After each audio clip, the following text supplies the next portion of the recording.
Today's video is going to be a little different. We're going to talk about 10 ways that you can save money when it comes to shopping at Walmart or shopping at a local grocery store. Yes, we want you to grow food. Yes, we want to make sure that you are putting things up. But right now, money is tight, so we're going to talk about, okay, well, if we know we have to buy these eggs at higher pricing, that means I need to cut something else. Well, today we're going to talk about 10 ways to save money when you're buying groceries.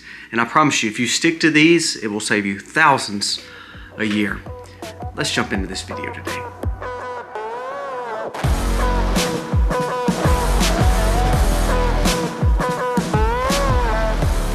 Hey guys, welcome to the Max. Thank you so very much for being here today. If you are new to our channel, go down here, press subscribe, ring the bell.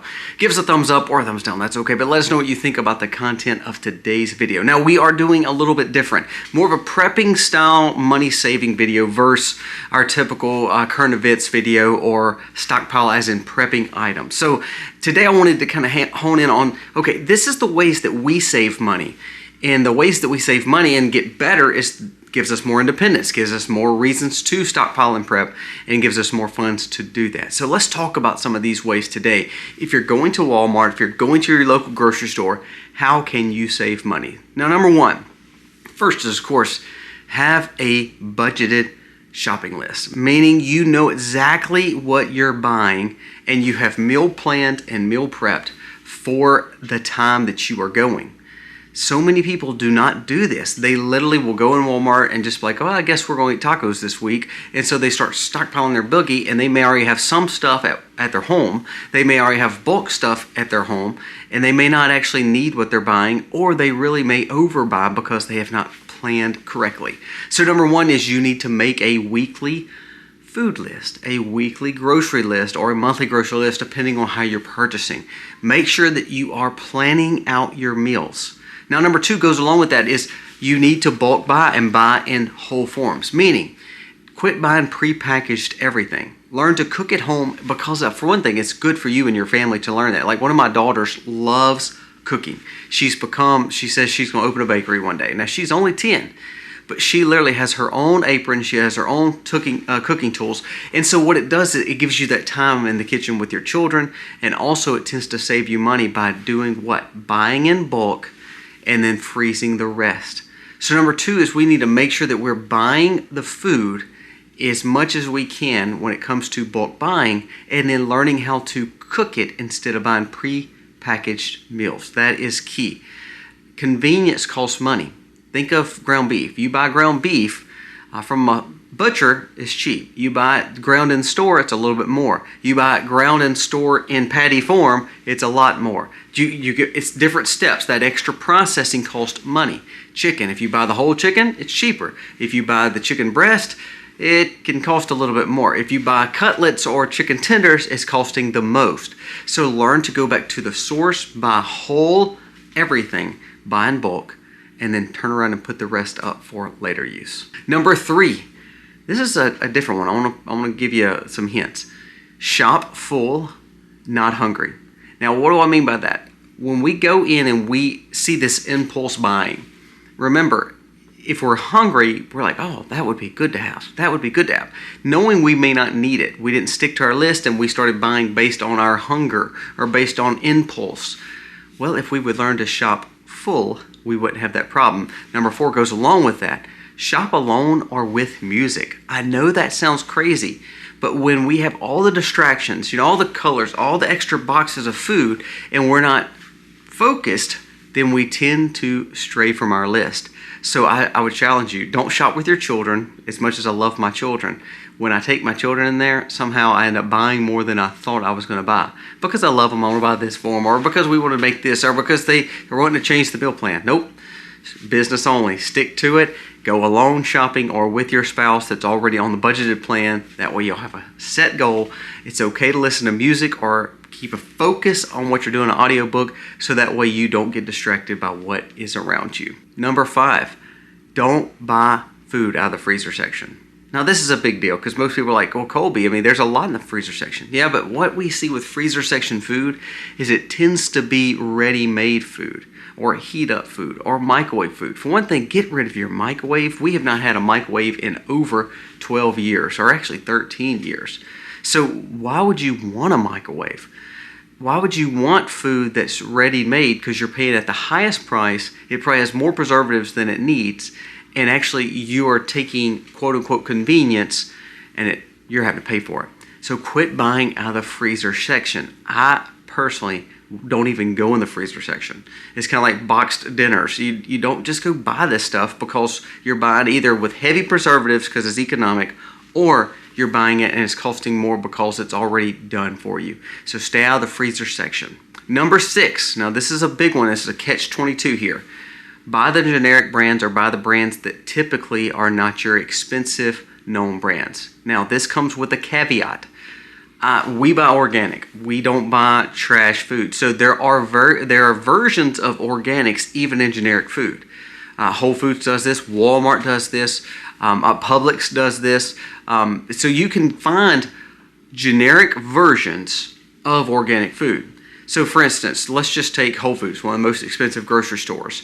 You can buy the Whole 365 brand of Whole Foods, and it's going to save you money, and also it can be organic. You don't have to buy the cheapest, but you don't have to buy some, name brand something that probably is not the best quality, but we think it is because it has the most name recognition. Marketing is huge, and when it comes to grocery stores, they market the most expensive or the most cleared profit version of things that they can get profit on. So it makes perfect sense. So quit buying the names that you think are the same food. I know people are like, oh, it tastes different. No, it doesn't. Just buy generic and buy holistic organic, but still try to find the off brands of things. Now, number 7 goes along with that. Don't buy on the end caps or what they consider the promotional items of this week or eye level. Now, I know that's a lot, but what tends to be eye level? The things that are probably what they want you to see. What tends to be at the impulse end cap? What tends to be right there when you're going to check out? The stuff that they make the most profit on. So we need to learn to quit shopping at the end caps at eye level and basically where they want you to shop. When they want you to shop there, it's not because it's a great deal. It means they're wanting to market that to you, and most people end up buying it. Number 8. Now this is a big one because actually I would say something that I typically never did and now I do. Online grocery store or online orders. Now, I don't want to say this convenience makes you to be lazy. I'm not saying that. What I'm saying is when we don't go in store, we tend to not overbuy or impulse buy.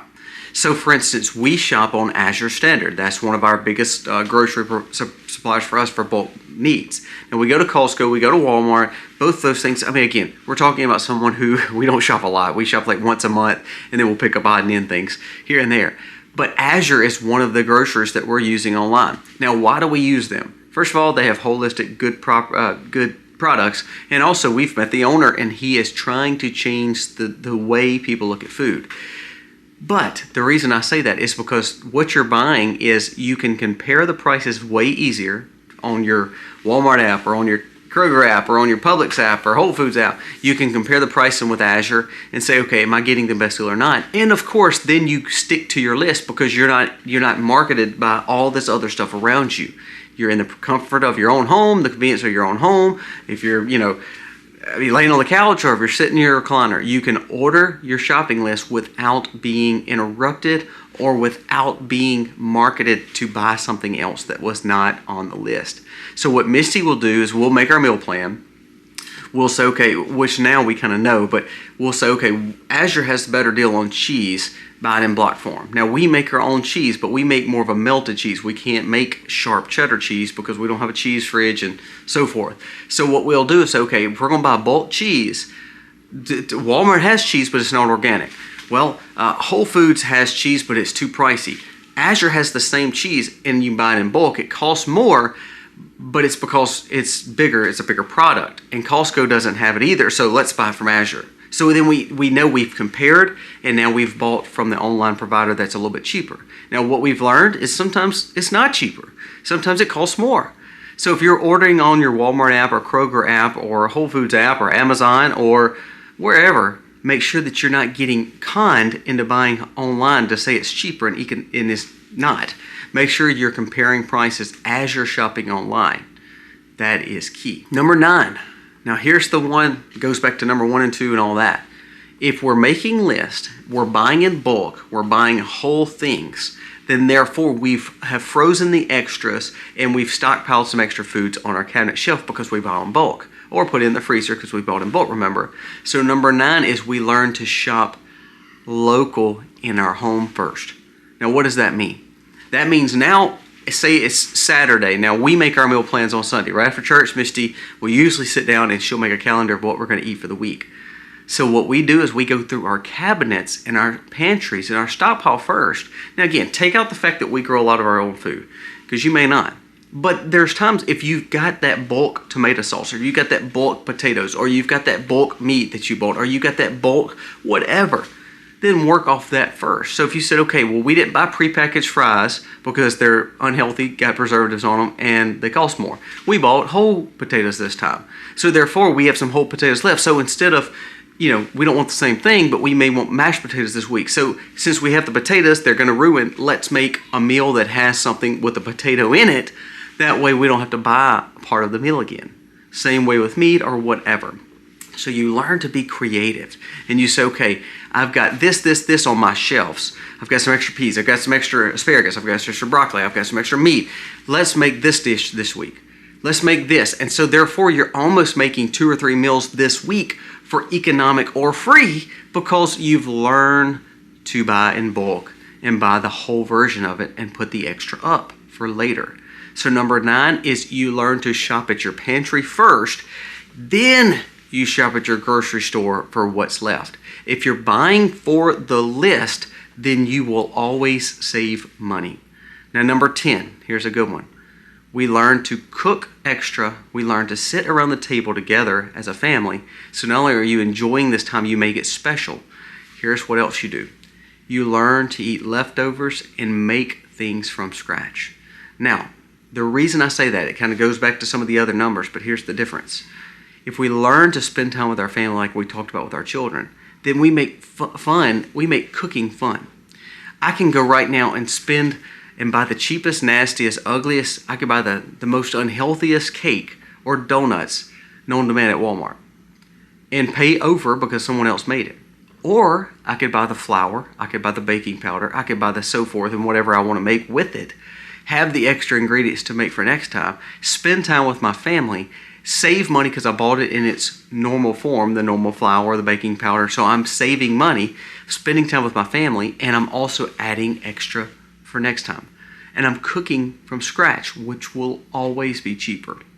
So number 10, not only am I cooking from scratch, the biggest plus is you're spending time as a family, cooking together. My kids have gotten to where now my daughters love making dessert. So instead of us buying a dessert, first of all, we're buying holistic and organic and nice quality food. And we're growing nice quality food. So when we make something like a sweet or a dessert, it's not got a bunch of junk in it. We're using honey and maple syrups instead of just refined white sugar. So we're getting better quality desserts, but it gives the kids something to do and have fun with it. It's amazing how much time you can spend together and how enjoyable it can be. Now, if there's times we go out and eat, that's fine. But if we learn to just eat at home, we would save money. If we learn to work on the weekly budget and the weekly grocery list, and we learn to eat from our pantry before we turn around and go shopping, and we learn to eat full, and we learn to shop full, we learn to make sure we do it alone or with somebody who is on the same wavelength as us, we learn to shop a little online and compare, then we will actually learn to save money. And not only that, the supplemental and probably the best part of this is you're building time with your family. You're building more memories around your dinner table and around your kitchen table, and you're enjoying that time, saving money, but making memories. Guys, a little bit different video today, but I wanted to encourage you. Right now, it's still tough to buy eggs. It's still tough to buy meat. It's expensive. So find ways to save thousands of dollars every year by doing these 10 things. Guys, thank you for watching. God bless.